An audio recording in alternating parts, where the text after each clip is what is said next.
Hey, Marsh. So, yes, I owe you pages, but I have been writing this character for the book. No, let me start over. I kind of want to try writing stand-up comedy.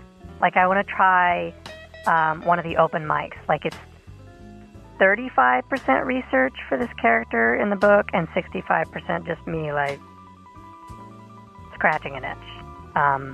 But I can't talk myself into it, like actually doing an open mic. I know I would sign up, but then I'd have diarrhea all day and I'd skip it entirely anyway. So, bear with me. Here's my little 5-minute set. I come out and people are clapping for some reason, and I'm like, oh, not that yet. Let me start first. Sorry, thank you. That is very nice of you to clap when you haven't even met me. My defense mechanism is to be dismissive. Like, I see or I feel a compliment heading towards me, and my natural instinct is to just duck or jump to the side because it's obviously meant for the person behind me, and I feel apologetic that I've gotten in the way. I'm getting to the age where I'm just starting to realize that. Oh, also, I don't get hung up on gender roles, but like, say for one thing, just give me like one thing. I truly believe one of the unbreakable tenets of marriage is washing your partner's vibrator for them after sex. I mean, like, at least 75, 80% of the time, or more. But I realize that's a little old-fashioned. That's kind of the small-town conservative in me. Never let your partner outwash your sex toys. That's the way that I was raised. On a totally unrelated note, I have no idea why this popped in my head.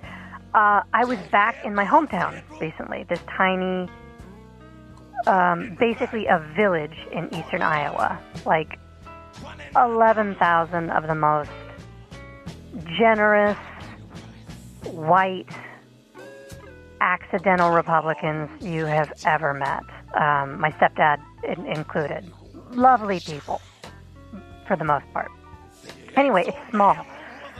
So when you get tired of playing 3 hours of Rummy Cube and watching YouTube videos your mother and stepfather want to show you, and everyone is headed to bed, but everyone is obviously just going to play on their phones for 3 hours in their rooms. Anyway, you're not even ready for that. It's too early to even start unwinding.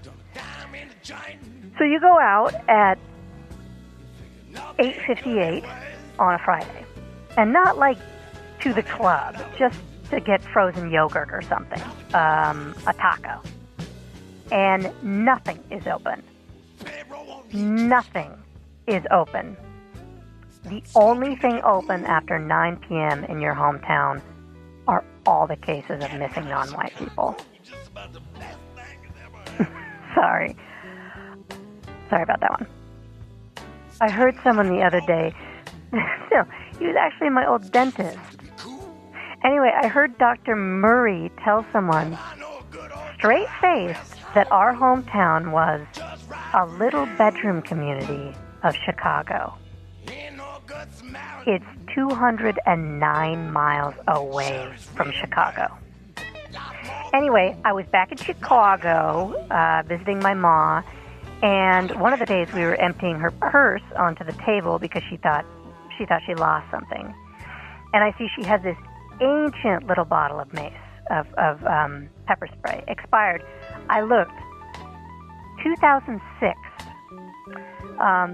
So, you know, I asked, have you ever had to use this? And she looks at me and she says, fuck you, I don't have to tell you what she said. Anyway, she basically said no, except on accident, and it had been like decades ago, and she forgot it was in there. But then, we're driving somewhere, I don't remember where, I know it was before 9, But I realize it's a relatively new purse, the one we just emptied out. And she loves purses. Like, she's definitely gone through, I'm going to say, 27 purses since that time. And that's conservative. So she's obviously moved this thing from purse to purse. And so I mention this and just really gently suggest that she get some new pepper spray. And she kind of shrugs and laughs and says, you know, it was just a habit moving it. And then I feel bad because it's like I've embarrassed her or something. So I say, well, you never know. And she says, you never know. And so I say, well, with that little surprise, the most they're getting away with is a half-pack of spearmint and $29. Without missing a beat, she says, and an alligator purse.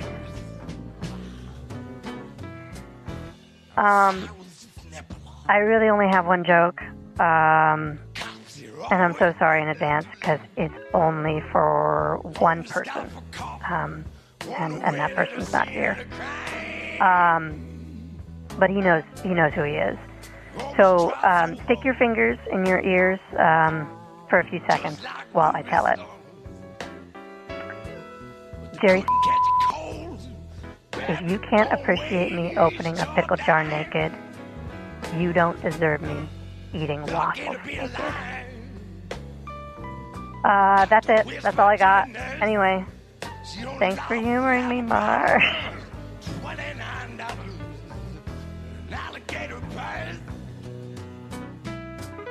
Your Aunt Charlie is a collection of voicemails from Charlie to family and friends. Slight edits and music have been added for effect. Your Aunt Charlie is created by Joel Wayne with production by Lacey Daly. Additional funding by Arts Idaho with in-kind support from Boise State Public Radio. The music in this episode is $29, written by Tom Waits, published in the USA by Jalma Music, ASCAP, and appearing courtesy of Anti Records. I'm Wally Smith. Thank you for listening.